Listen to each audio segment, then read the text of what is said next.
It's 5 o'clock in London, midday in New York, midnight in Hong Kong, 2 a.m. in Sydney, 9 a.m. in San Francisco, and 9:30 at night in Mumbai. Greetings, good morning, good afternoon, and good evening, depending on where you are in the world today. My name is Patrick L. Young. The IPO-VID Livestream, Series 25, Episode 2 in the aggregate. That's episode number 146. Starts here. Ladies and gentlemen, the T+1 child is born. Settlement triumphant on Wall Street, along with Canada, Mexico, and don't forget Jamaica, who all moved last week. Billions already being saved in collateral, while early fail rates were below the last days of T+2 across the same terrains. Of course, that's not to say that actually they were the first people there. We know lots of people have reached it already, but nonetheless, the truth of the matter is more than 65% of the world's market cap moved to T+1 in essentially one day. Speaking of what is it, about 63, 64%, probably be fairer, total of market capitalization in the world that moved to T+1. One place not moving to T+1 for a while yet is going to be Europe. The Federation of European Securities Exchanges, great folks at FASY Brussels, they are pushing the agenda as we approach the European parliamentary elections this weekend, in the hope that the European Union can find some market mojo once again. Absolutely fabulous to see FASY leading the debate for EU capital markets. I can't help say I'm a little bit concerned about the fact that there were 1,789 listings, that being the year of the French Revolution, at the point in time they discussed this over the course of the last 10 years across the EU 27. Nonetheless, a revolution I suspect we must have, ladies and gentlemen. Don't forget, one of those horrible, grim growth numbers of the past 15 years, European Union, 9% growth. United States of America, 86% growth. What were once equivalent economies, now the European Union is a third less than the United States of America. We need capital markets union. We need capital markets union now. And the people who are leading the debate in that project is FASY. Good for you, all of the team at FASY Brussels. Let's see how we get that roughly 12 trillion euros, $12 trillion of household savings in the European Union, out investing and working for a better future for the citizens and the corporations of Europe. Meanwhile, even the former LSEG CEO Xavier Rollet has joined the calls to have London's struggling stock market reborn with government help. Will the likely election on July the 4th of a socialist regime under Keir Starmer truly help the London stock market? Watch this space. Our guest today, ladies and gentlemen, is a returning guest. We've had him on the show on many occasions, both as a guest and also a co-presenter, where his expertise in all aspects of carbon and related green and sustainable markets has been invaluable. Steve Zwick returns with us to give us an update on carbon market development. Just in case you don't remember his background, Steve is a former futures broker and trader. He writes about the economics of sustainable development and the interplay between land use and climate change, subjects he developed a fascination for during a 30-year career that brought him from Chicago's trading pits and has led to all manner of interesting exercises in yurts and across deserts and weird and wonderful places in the world, including subsistence farms in rural parts of Kenya, Vietnam, and Brazil. As a multimedia journalist, Steve has worked across the world, from the Chicago Reader, Fortune, and Time magazines to Germany's Deutsche Welle Radio, and he now produces the fabulous, unmissable, I think best in the whole subject area, Bionic Planet podcast. Steve, welcome back to the show. Where in the world are you today? Thank you, Patrick. I'm in Chicago, right where I grew up. Back home. When you grew up. How is Chicago these days? It's hot. It's hot and humid, but it's beautiful. It's nice, and I feel like I'm in the tropics. So I might as well be down there in Turks and Caicos with you. Turks and Caicos. I am in the tropics, and I can tell you it is unbelievably hot during the course of today. I'm going to feel like one of those drivers who's going to do the NASCAR race in Chicago in a few months' time. I might as well be in my heat suit at 150 degrees or something, heading around the riverfront.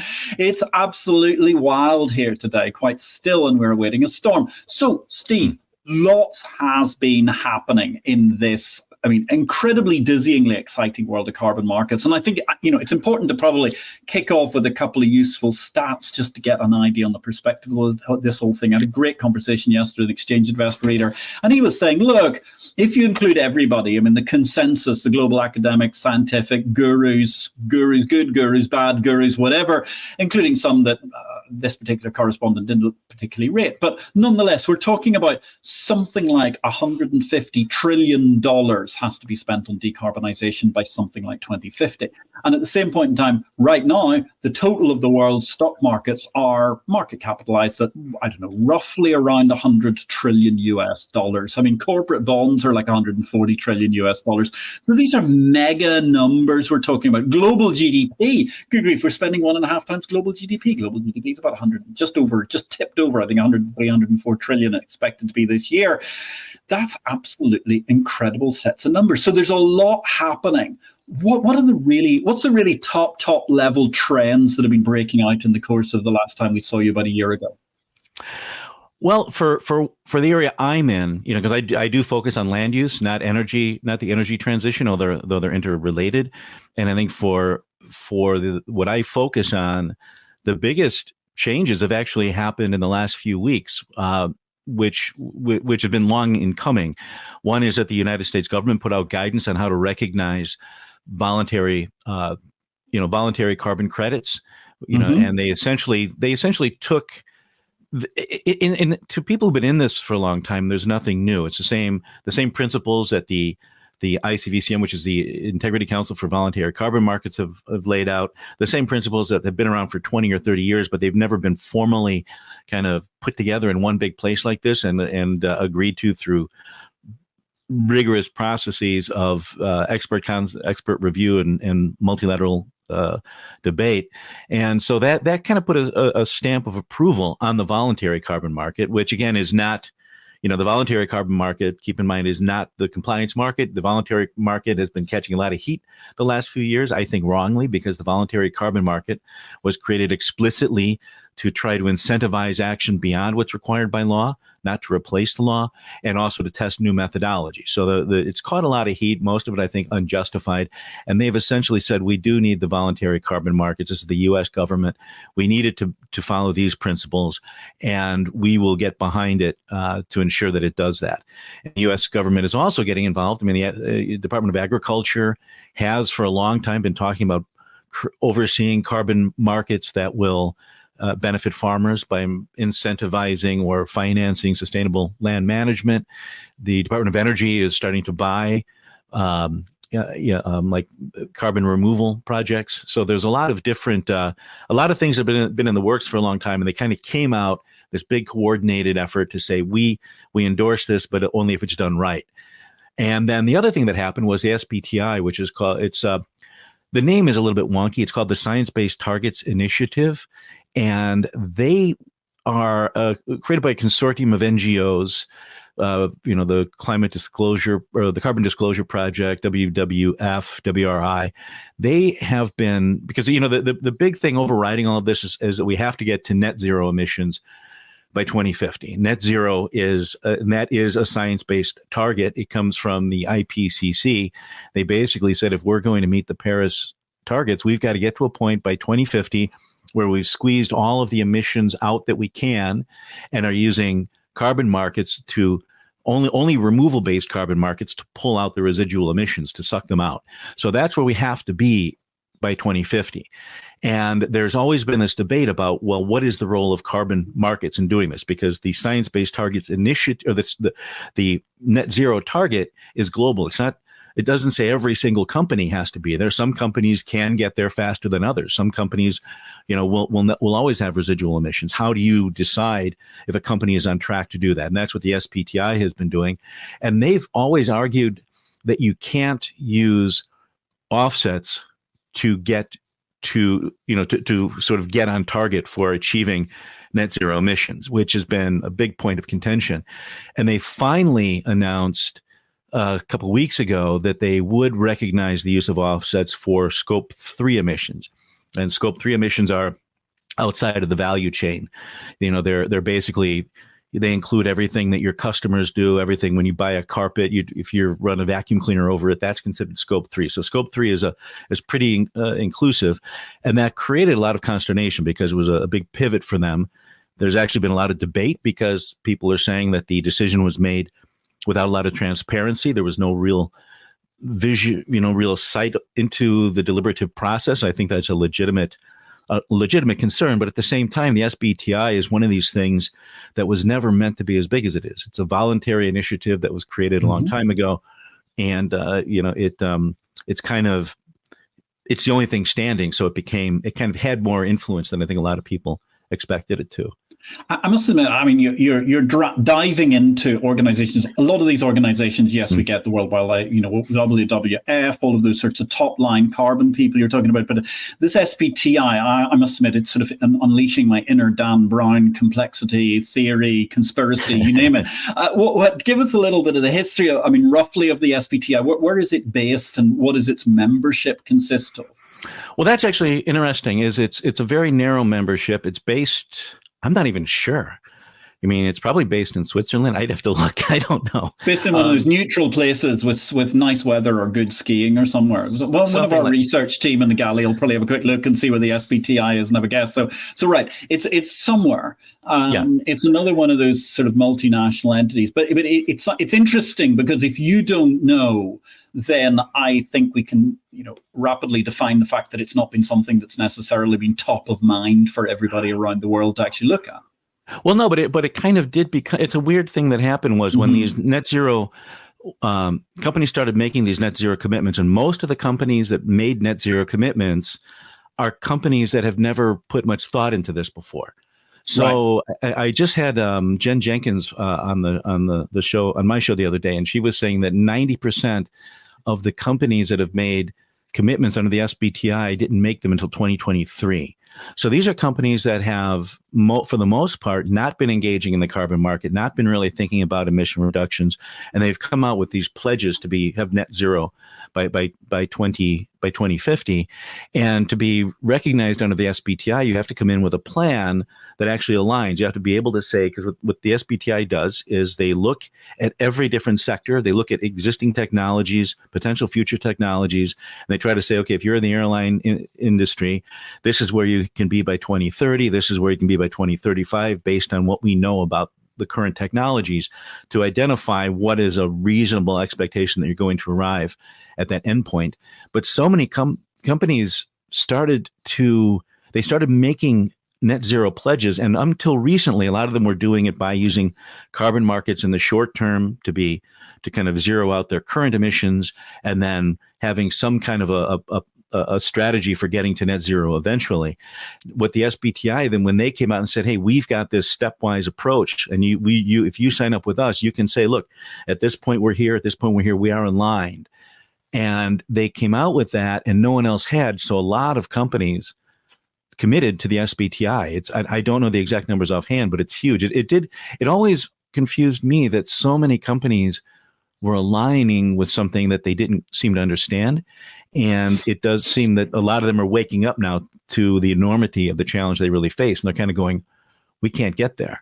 And now there's this move. This was one of the critiques on the SBTI. And again, not to keep hyping my own show, but I had Jen Jenkins from Rubicon Carbon on, and she was kind of arguing that, you have this kind of purist versus pragmatist debate where a lot of these companies are going, we want to make a voluntary commitment to this, but we can't get there with these guidelines that are so strict. We need to have some way of using offsets to get us out of this pickle so that we can still continue to have an impact and moving the whole world towards net zero. But I'd have to look up the exact numbers, but lots of companies are aligned with it, and I just don't know the exact number. So okay, but we've had a huge corporate awakening. It sounds to me like the scariest kind of corporate awakening you can have, because these zombie blob corporations suddenly come awake and they go, oh yeah, I'm going to do that. And they've done it on the classic Main Street thing of, well, the guys across the road just did it, and therefore at some board meeting, everybody goes, well, we'd better do that as well. Or someone in marketing decides that it's going to be a thing. And now we've got a huge hangover where they're trying to go, actually, how do we get to those numbers when they realize how relatively strict the regulations are? So if I understand you correctly, one of the things the SBT has done is actually it started slightly relaxing what was previously a rather dirigiste stance, which should at least help some kinds of corporation move forward. Yeah, and only on scope 3 emissions. So they started to relax. There was a big blow up over that because a lot of people are arguing that using, there's the arguments are essentially that you've got net zero is one thing, carbon neutral is another. Carbon neutral has become a bad term, I think, because of bad press, but generally carbon neutral is the here and now. What are we doing to offset our current emissions? And net zero is the ultimate goal. And there's been this argument that you cannot use offsets to get to net zero unless they're removal based, where you're sucking stuff out, and even that is only at the very end. So yeah, they've introduced some flexibility, but there was no deliberative process. I mean, I guess my own personal view, I would say I endorse the move, but I understand people who say there was no real debate. I mean, if you look at the carbon standards, or the Integrity Council, everything they do goes through this very rigorous and very public consultation phase where everybody's voice gets heard, and then they reach a decision. And with SBTI, two things happen. One, it used to be just these few NGOs running it. Then they opened it up to a board, a much larger board of directors, some of whom had been more proponents of using carbon credits. A lot of the heat that's coming in, this is, again, the critiques coming at it, is that the Bezos Earth Fund has now stepped in to start funding it. And the Bezos Earth Fund has generally been pro-market. So there's a lot of people saying, that, the Bezos people twisted the arms, the U.S. government twisted the arms, that there was a lot of finagling that went on to get this relaxed. And I don't know how that's going to play out, but it is something where, on the one hand, I can say, yeah, they made what I consider a good decision for whatever my opinion's worth, but I can see why people say they didn't do it in a deliberative way. And actually, there you hit upon an interesting issue, because I don't want to get involved in the politics of the Bezos Foundation versus SBT or something, but there continues, it seems to me, to be a relative uneasiness in the overall, however you want to describe this, let's call it the carbon sphere or something. I mean, whatever way you want to term it. But there seems to be a very uneasy standoff between the money and a lot of the people who are deciding stuff or trying to dictate stuff, who are predominantly NGO based and therefore have a natural affinity, because we all got an affinity with money because we need it to exist, but they're somewhat wary because they tend to always see untowards motives as somebody does something deeply environmentally unfriendly in the background on the streets of Chicago.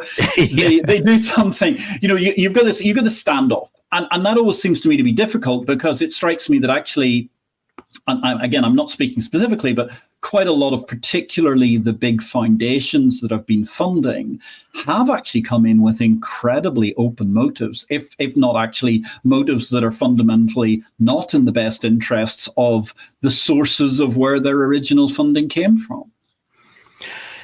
Yeah, I guess it depends what timescale you're looking at too. I mean, if you're looking at, maybe for the next quarter, it's not in favor. But if you're looking at 20 years down the road, if we don't get this thing taken care of, we're pretty screwed. I mean, it's pretty scary. Sorry about the language, but so I do think that the people who advocate for use of markets, I think there is a big ideological divide, and it's clear that there's an ideological divide, and there always has been. I'm actually, if I can throw another plug in, I'm doing a series that I'm calling The Tribes of the Climate Realm, to try to just identify who the different ideological clusters that we have in this space, because there are some people who are ideologically opposed to markets, and they'll often use pseudo-technical arguments to against markets rather than make their own ideological argument. And then there are people who are, I'd say, probably too ideologically in favor. There's a libertarian realm that says we need no government. The general sense is government needs to step up, but government needs to draw hard lines, and we need to have markets to find the most effective way of getting there. Markets can drive money into the most cost-effective reduction and mitigation activities, and then you get into this issue of, are they really working? And I think and then you get into another issue, which is that there's different markets. There's the voluntary markets, there's the compliance markets, and they're slightly different. And I think one of the big problems we've had over the last 15 years is that governments fell asleep. Governments did nothing. So there wasn't, I wouldn't say nothing, but governments certainly didn't live up to what they should have been doing. And the voluntary carbon market, which was created to fill in the gaps and kind of incentivize additional action, was the only thing standing. And then when all these people woke up to the enormity of the challenge we face, the only thing standing became a target, and people went after it. I kind of digressed. I don't know if I answered your question. No, but I think you're right though. But it's an interesting point. I think actually you did answer the question, because the answer is hashtag it's complicated, and B, over the long term, the money wherever it's come from essentially, and the NGOs, the other interested parties, are going to have to get into bed together, because otherwise nothing's going to go anywhere. But we do have, and that's very interesting. You've got this series going on Bionic Planet talking about who all the different vested interests are, because what I notice is, okay, we're super pro markets. That's what we're about. We're exchange invest, IPO-VID. We love markets, but at the same time, we understand the fact that there's got to be regulation for a reason. There's got to be a certain degree of government involvement. So we're not at the totally libertarian end of the field. We get that. But it does strike me that one of the very frustrating things to this debate, and one of the reasons why I'm so glad you're here today to try and break this down for people like us who are just not following it day by day, is a huge chunk of the popular media just appear to be on that line of least resistance, which is markets are evil and wave crucifixes in the air, and only some, and I don't know whether that's the spaghetti monster or man bear pig can possibly rescue us from a miraculous future, which doesn't sound terribly logical to me. It sounds even less logical than the idea that an unfettered market will. So it's quite fascinating, and I think that's a big problem at the moment. If I mean, my observation is in sort of the carbon sphere coverage. We get so much media that comes in where it's essentially people who don't believe in markets in the first place, so they're just not going to be able to give us an objective coverage. I'm not asking them to fawn over markets, but it would be better that they don't start with the idea markets are bad. Mm-hmm. Yeah. Oh yeah, I think that's pretty clear. In fact, a lot of the funding for a lot of the so-called research that's going into, that's kind of exposés on market-based activities, is coming from groups that are kind of shadowy and have a history of always funding anti-market propaganda, for lack of a better word. There's a company in Germany called Olin GmbH. No one knows really. I mean, someone knows where they get their money, but they're funding a lot of this stuff. That's this so-called, this alleged research that's against carbon markets, or that's uncovering so-called flaws in these programs. And I mean, and a lot of, usually what it ends up doing is, and I think here the thing is, none of these projects are perfect. I mean, that's, I think the first thing we have to understand is, when I'm looking at RED, which is avoided deforestation, you're going into an area that you say is under threat. You say that, we want to reduce that threat, and that's what the carbon finance is going to do. And if you're looking at a RED project, usually like in Africa, it will work by providing alternative income sources. If the deforestation is coming from people chopping trees to make charcoal, you provide other alternative livelihoods. You get them on agroforestry. You start providing scholarship funds, because a lot of times people are burning trees to send their kids to school. And you also bring rangers in and stuff like that. And there was a recent investigation into a project called the Kassegal Corridor project down in Kenya. I've been to that project, and this was a group out of the Netherlands called SOMA, where they went in and they found that the head of the Ranger Corps was essentially pressuring women into having sex with him. And it turned out to be true. It was true. It was not something they made up. But the proponent looked into it, and they found that, yeah, he was doing this. He was saying, hey, you sleep with me, you get a promotion. And then the women had reported it to the head of to the head of personnel, and they didn't follow up. Kind of like what happens on college campuses. It just, right. It shouldn't happen. It did. Now, that was a legitimate finding. The proponent acted pretty quickly, fired them both, and hired outside people to come in and do an investigation. Now the NGO is claiming this means the whole project is bad. They're also claiming that they're calling it systemic sexual abuse, like they were, running Jeffrey Epstein's island out there, but they weren't. And and this is, that's the kind of thing where they're cherry picking a lot of times on this. Right. And the funding, this group Soma, if you look, just real quick, is if you look at the research, if you look at the interviews people from Soma have given, it's all anti-market. I mean, they're basically arguing time and time again that we need to stop trying to get companies to be responsible. We need to because that just takes the pressure off of governments, or companies are trying to say, if we got this covered, we don't need regulation. That's their argument. But that's not really the argument I've heard. When I go to these events, when you go to the Tropical Forest Alliance or something, these are companies that are doing the right thing. They're not arguing for no regulation. In fact, they're arguing for regulation. The companies that are doing the wrong thing are saying, well, of course they want regulation because they're already there. It gives them an advantage.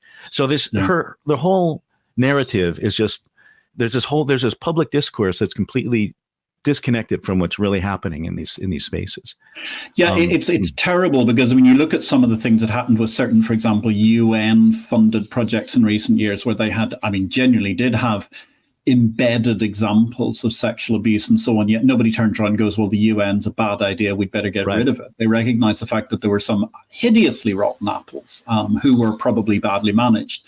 And it is interesting. Of course, the other problem is that the more that people try to undermine markets, the more that they can in some way succeed, because, of course, a lot of markets is confidence and trust, which is difficult. But, that then leads us to, I suppose, in a way, you do get a lot of slightly changing gear, but nonetheless, the media comment that is often seen, or a comment that is often allowed in the media, is that people suggest that essentially the broader base of carbon markets are fixed.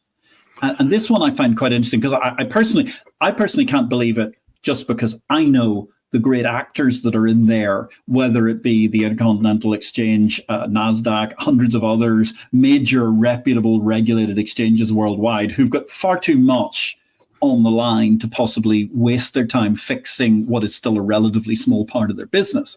But it's just, it's a scary concept, isn't it? Yeah, I guess there's two things. One is people will say that they're fixed in the sense of being rigged. I've never seen, I think that comes from this idea that they were pretty small and provincial, just because nobody was really, nobody else was stepping up to build them. So that may create that perception. I think the bigger perception now is that they're broken, and that these big smart people are stepping in to fix something that's broken. And I see that as a wrong narrative and a dangerous one. And it's ironically, it's one that market proponents have gotten behind. Because the issue with these markets is they're evolving. They're not, they were, when they were creating those first methodologies, no one had done that before. And they said at the start, this was a very meticulous process, involving hundreds and hundreds of researchers and dozens of pilot projects throughout the 1990s. And by the time they sat down and created these methodologies, everything was like, okay, we'll do this. This is how all the science lines up. We're using the latest in land change modeling and everything else. And we're going to come back after 10 years and see how it all goes. And the idea at that time, people were thinking that governments were going to step up. This was all about incentivizing early action, because it was like, we deforestation is happening. We need to get things in place. And then in 5 or 10 years, governments are going to come in and absorb this anyway. So let's just get this set up based on the best available science. By the time governments come along, we'll know what needs to be changed and what doesn't. And governments never came along, and they continued on in this way with very little money. They were underfunded. People don't realize these red projects were bleeding red ink for the last decades. The first ones came along in 2011. They weren't making any money. They finally started to sell credits in around 2020, 2018 was when you started to see the demand pick up. And at that point, they started getting funding. And then Vera, the standard setting body that I did work for briefly, started getting funding too. And what they did, to their credit, they didn't put it into PR or anything like that. They put it into a secondary review on the independent auditors, because they realized, they started to suspect that the independent auditors, some of them were asleep at the switch, but this is really complicated.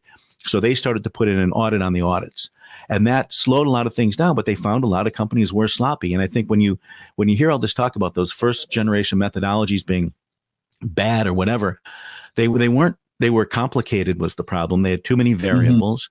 And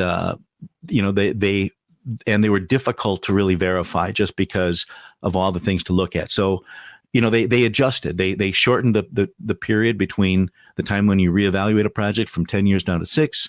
They also implemented the secondary reviews, and they started this whole process of creating a whole new methodology based on jurisdictional data, newer forms of remote sensing, and and the lessons learned on what were the most predictive variables over the previous 10 years. So there were a lot of, that first phase yielded a lot of advancement. It was a huge pilot project that yielded a lot of good data.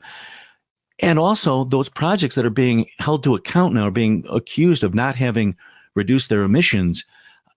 Some did. Some of them, they were too far away from the arc of deforestation. There were sometimes there are some projects that probably got credit for a lot more than they should have, but there are also a lot of projects who got credit for a lot less than they should have. And you want it to balance out in the end. I mean, they didn't get it all right. So I don't want to sit here and say everything was perfect, but that's not broken.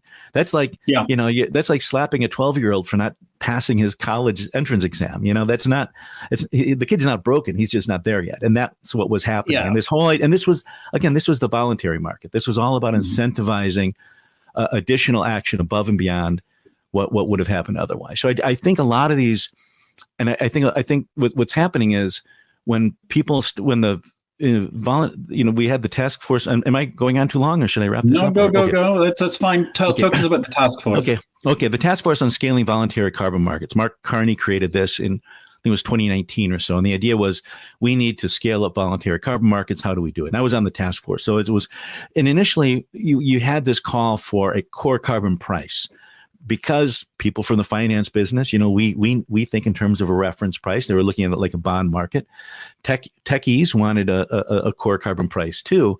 And then that mutated into a core carbon price being you needed more standardization, you needed to scale up, and then suddenly scaling became integrity. And I feel like there was a pivot in there because it implies that the old stuff was no good, that there was no integrity in it. There was integrity. There's just, some things work better than others, but there was always integrity. And the pivot to the new methodology within Vera focused on the most predictive variables within.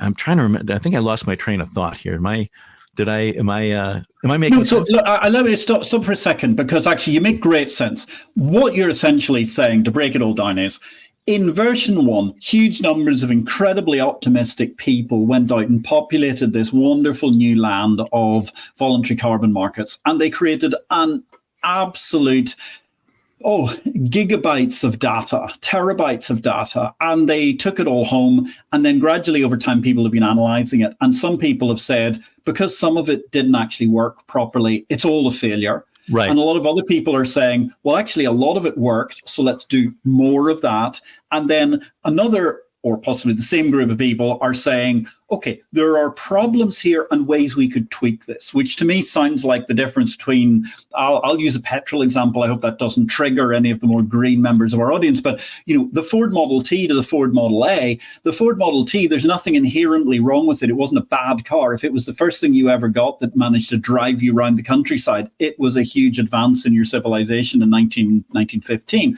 But the thing was, by the time they brought in the Ford Model A, it was more reliable, it was effortless, it was simpler.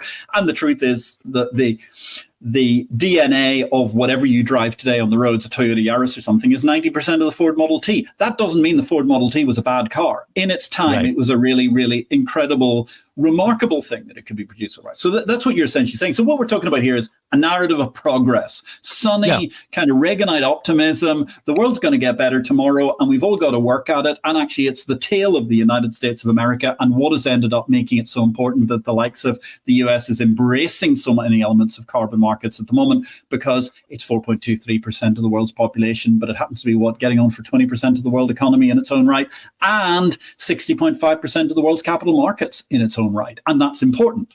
Mm-hmm. So, I mean, that's what I'm hearing from you. Criticize me as you wish. And I mean, talking about that, actually, I'm going to give you a second to have a break, Steve, because let me just Rallentando off. Because as you know, we have a series of short videos on Big World, and as we give Steve a chance to catch a glass of water and recover for the next half of the show, So I get it. One of the topics we've had recently is talking about the bell ringing of the New York Stock Exchange. It's a wonderful and exciting event for everybody in the world. It's watched by 100 million people daily in its incarnations of the opening and closing bell. What a lot of people don't realize is how relatively recent it is as a media phenomenon. Way back before it was popularized by Ronald Reagan, which we discussed previously, its first instance of actually being rung that we can recall by a member of the public was by not an adult, not a stock trader, but by a young man who dazzled the American TV audience in the 1950s with his ability to answer questions about the stock market. Meanwhile, in Big World, continuing our theme of bell ringing at the New York Stock Exchange, one thing that's little known is that the modern public PR phenomenon of Bohr's campanology is relatively recent. It was a one-off in 1956 when a child prodigy, 10-year-old Leonard Ross, was invited to ring the bell, having previously electrified US TV viewers with a $100,000 win on the big prize, having answered questions about the stock market with victorious aplomb. Other notable bell ringers in their adolescence have included Make-A-Wish guests via the charity which helps children who have suffered extreme illness to bring and fulfill a burning ambition. Most recently, Luke Grettenberger rang the bell in early May 2024, while previously Nachiketa Bhatnagar rang the NICE bell via the Make-A-Wish Foundation in 2012. For more in Big World, like or follow.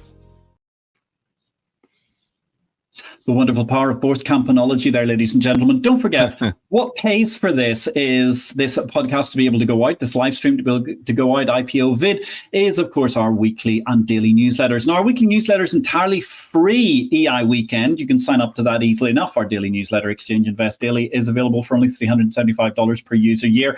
Do please drop by and consider subscribing. You can get a free 7-day free trial for that at the moment.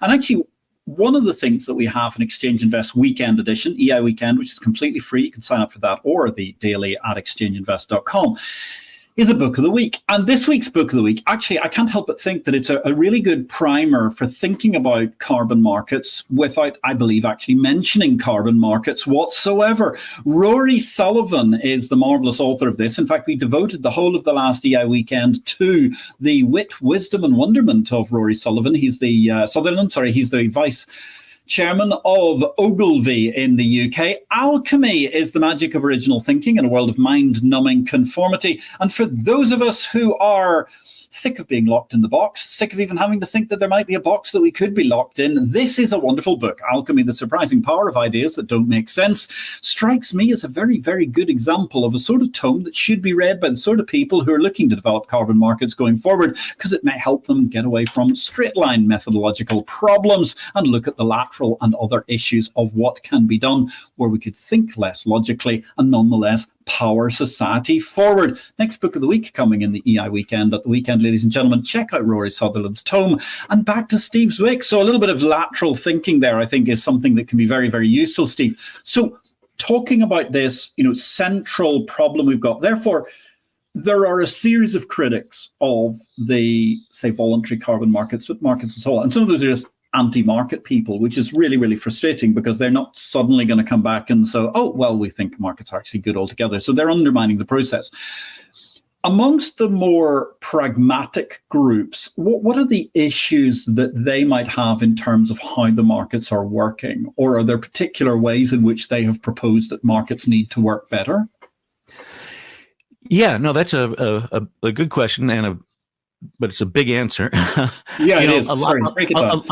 A lot of the issues are procedural. I mentioned the VVBs, which are the independent auditors, and it was pretty clear that a lot of the auditors, even though they're recognized and they're chartered by governments and everything else, there was huge variability among them. So a lot of the people doing the auditing weren't technically proficient enough to really know when they went on the ground what they were supposed to be looking for. And I think that was a huge issue. There's also issues of and again, when I'm looking at land use, FPIC is a term, free, prior, and informed consent. How do you engage indigenous people or, people on the land? I think this is an interesting one just because what was known from the very start is that if you engage people properly, your chances of success are really, really high. But there have been some projects where not enough money went to people on the ground. And that, to me, that's a big one, because you have to, on the one hand, you're trying to attract foreign capital. You have to give people some kind of incentive to invest. They have to be able to take something away if it succeeds, and they're also taking the risk. But at the same time, if too much of it leaves the land, and the whole product is that we're putting money into these people on the ground, and if you take that away, then you're kind of defeating the whole purpose. So there's this thing about benefit sharing. It needs to be more systematized. Although it's, again, I think the problem on that too is that if you look at how these things are structured, quite often the money doesn't go directly to people. It goes into activities. It goes into college funds. It goes into training. So you have to take all of that into account. Another big one is just the methodologies. And this is one where there's a lot of debate. If you look at what Vera is moving towards, and I think I talked about this the last time I was on, it's a new methodology for identifying those forests most at risk. And this is based on a lot of research that shows, in the early methodologies, they were trying to be as detailed as they could by looking at all the different things that could impact land, using land change modeling to do that. We just basically look at what happened here. Mm-hmm. These are the variables it's going to happen here. That's but what they found is, over time, the most predictive variables were pretty simple ones. Things like this, nearness to the edge of the forest, nearness to roads. There's a lot of different. There's a handful of variables that turned out to be very, very predictive in the short term, not necessarily in the long term. But in what this does is it drives money into the areas where the forests are most at risk. The negative on that, though, is it can in theory it can leave out a lot of areas where they don't fit that model, because there are areas where you have different drivers of deforestation. I mentioned charcoaling before. That won't be captured in this because of the nature of that deforestation. So the idea of creating a more standardized approach to modeling near-term drivers of deforestation and getting money flowing into that is a big change. And then the question is, how do you deal with these areas that are away from the forest edge? How do you deal with indigenous people who are supporting their forest and getting no money for it? How do you compensate all of these people? And that does become that's another issue that gets into this whole issue that people are moving towards now, which is nature positivity, which is quantifying the human or the impacts of human activities on biodiversity. Okay, let me stop you there. Because I got to ask you then. So this is the first time today I've heard this. Pardon my ignorance, all viewers here suddenly writing me off as a complete heathen. Well, I could well be correct. Who knows? But the nature positivity, draw us into this and what it means. You've explained a very quick definition of what it means and why it's important, please. Yeah, I'll do it with a little bit of a history if I can. Please. Try to do it really fast, yeah. Because what you already have investment biodiversity payments. You have them in the U.S. We have what's called mitigation banking. If you're going to do some kind of a land development, it's going to impact habitat for an endangered species, and you go through a process where you get approval to do it. You have to show that you're restoring an area of equal or greater ecological value in the same ecosystem. And a similar process exists in the UK, where this guy named David Hill, I think was his name, who kind of spearheaded this in the UK, creating a biodiversity crediting for if you go into an area. I think his area, he focused on newts. And if you're building houses in an area where there's a lot of newts and they're an endangered species, and if you're impacting that habitat, you have to restore an area of newt habitat that's been degraded, so that you can ensure that your net impact is. They used to talk about no net loss. What David came up with was this. He basically realized that the process of quantifying the impact is so extreme that instead of going for no net loss, you're better off just assuming the worst when you go in to do an ecological impact assessment. Instead of trying to find out how many newts are in an area, just assume that there's as many as can be, so that you have to have you have to restore an area that is much stronger in terms of a positive impact, than you would have if you try to hit the nail on the head. So that was this idea of going towards net gain, where any kind of project you do that has an impact on a habitat has to have a net gain on the ecosystem. Now that's where you're offsetting an impact. Nature positivity is a little bit different. It's using a lot of the same methodologies, because you can go in and you can quantify, and this is new methodologies that are coming out of Vera, coming out of Gold Standard, coming out of different areas.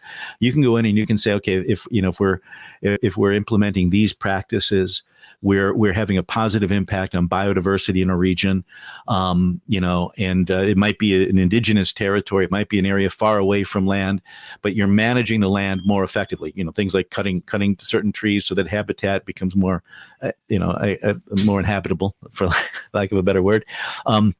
And what they're trying to do with nature positivity, and this is where it's kind of iffy, where the demand's going to come from, because it's kind of philanthropy. With a carbon offset, that's a market, because you're offering a claim. You're saying, okay, if you you're reducing you're emitting greenhouse gases. If you do this emission reduction project in Belize and you're in Singapore, you're still going to have the same impact. With nature positivity, there is no negative impact that you're offsetting. It's more of a corporate governance kind of thing. And the question is, so what we know is now you can measure the impacts of human activity on biodiversity much more clearly than we could before. You can quantify it, but is there going to be a demand? What is a company going to get? Is it going to be just good old CSR? Because that's what didn't work before. Or have we come full circle? Is what didn't work before going to work now? So there's a question on where the demand is going to come from. And or if it's something like you can offset past impacts. That's kind of what people are talking about now. If you're a company that's done palm oil or something, maybe you're going to be incentivized to say, boy, in the past we were bad, we didn't know better, and now we're financing this. So the nature positivity is something it's kind of new. It's the demand side isn't as clear, but you could talk about it as I think we used a term on this show once before. We talked about turbocharged philanthropy with right. Lots of verification, and it does get pretty. I mean, yeah, I can go on. There are a lot of performance bonds are being used to do this, like in the U.S. To try to expand habitat for bison or something, where you can get a bond where the money goes in to move bison around and shuffle them from place to place so that they're able to adapt better to their environment. And then you generate credits on the back end. So the bond will actually pay the bondholder going interest rates, and any additional amount is a performance payment if they can sell credits. So there's all kinds of different tools that are emerging. Yeah, it is really interesting. So it's a kind of social impact bond. In this case, a social impact bond for bison, something like that. Yeah, same sort of principle. Yeah. That's a very, very interesting. Actually, someday we'll probably come back and just talk about that for a while, because I think it's some of the interesting instruments are really, really intriguing. I'm just minded, actually, I want to quickly move the conversation on side, because we've got a great question here coming from Anne Berg, our sometime resident guest and also permanent commodity expert watching the show. Thanks, Anne, for your question. Thanks, gentlemen. Steve, how do you view the current state of carbon reduction policies by the populous Asian countries, India, China, particularly? Yeah, that's I don't know if I can really answer the bigger policy issues. I'm detached from it the last year or so. What I do know is how they're approaching their market mechanisms. I know that what India and Indonesia and these countries are doing is they are trying to promote domestic carbon markets so that they can grow their industry without exporting emission reductions, and by financing emission reductions at home. But on the larger policies, I'd have to look at their NDCs. I probably know less than someone who's been reading the newspaper every day. I just don't know what their latest NDCs. The NDCs are nationally determined contributions, and every country publishes them. Mm-hmm. And I should know that, but I just don't. I'm sorry, Anne. Well, let me ask you a question in another way, actually, out of curiosity, because you talk a lot about the product side. You've just talked about these intriguing bison bonds, which I have to say have really got something roaming across my mind's eye with great interest. Actually, it's a lovely image altogether. I'm left thinking, gosh, can you sponsor the bison maybe for a bond? A few $1,000s with a bit of, I don't know, whatever you can get, eco-friendly paint that doesn't affect their skin. Anyway, the thing that I think is interesting there is the product development. Where is that being driven from? Because you talk about China and India are trying to create their markets, but are they predominantly just trying to create sort of the markets in the image of what's already been done in the US and Europe? So where's the product innovation coming from then? What I can speak to is the land change, the land use front, and it's basically what they're in Indonesia. I know better than India or China. I know that China has actually been really big on using water markets. China is an interesting country in that they deforested the entire country, and then going back as a result of that, they were having a lot of floods. So going back about 20, 30 years, they started to reforest. And the reforesting was being financed in part through payments for watershed services. So they were using water funds to reforest because that was bringing back the forest was actually increasing the water supply. So that was something that China did. What's happening in both Indonesia and India is that they are they're taking these methodologies that groups like Vera and Gold Standard have developed, and they're adopting them for themselves. There's negotiations going on with these standard setting bodies too. There's a big question as to whether they're going to create their own standard, whether they're going to create their own registry, whether they're going to use an international registry. They just don't know. I mean, Indonesia had a moratorium on exports of carbon credits for a while, just because they had decided, and they decided this in 2015. They'd already warned everybody that they, because there's this other there's an issue here that I didn't touch on, but we talk about corresponding adjustments, and that's if you're going to, if it doesn't really apply to voluntary markets. Some people say it should, and that basically means if I'm a German company and I finance an emission reduction program in Indonesia, and then should Indonesia reduce should those carbon credits be credited to Germany's emissions, or to Indonesia's? And the consensus is, in the voluntary market, the carbon credits go to Indonesia, the German company gets to claim, but the German company can't make the claim against the German government's emissions. I hope that made sense. No, makes sense. And Indonesia had put it on hold because they wanted to make sure they were clear on everything. So what Indonesia is starting to do now is they want their own industry to have first crack at buying domestic carbon credits, because they feel like that is a way that they can grow their industrial side while still shoring up their land use side, so maintaining their forests and everything like that.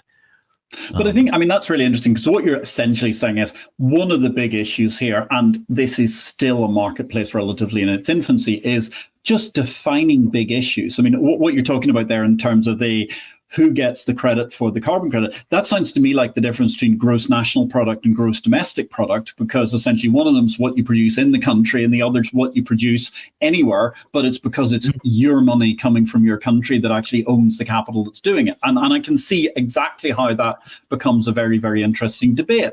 So, bearing in mind the fact that we've already had a wonderful nearly 1 hour of conversation, it's just been fascinating to see. And I think there's so much more to talk about. I'm really interested to talk some more about some of these very, very interesting products that are going on, not just the bison bonds, but looking at that, and in this very dynamic market where we're clearly seeing progress across that, and bearing in mind the fact you're really specialized in the land-based stuff.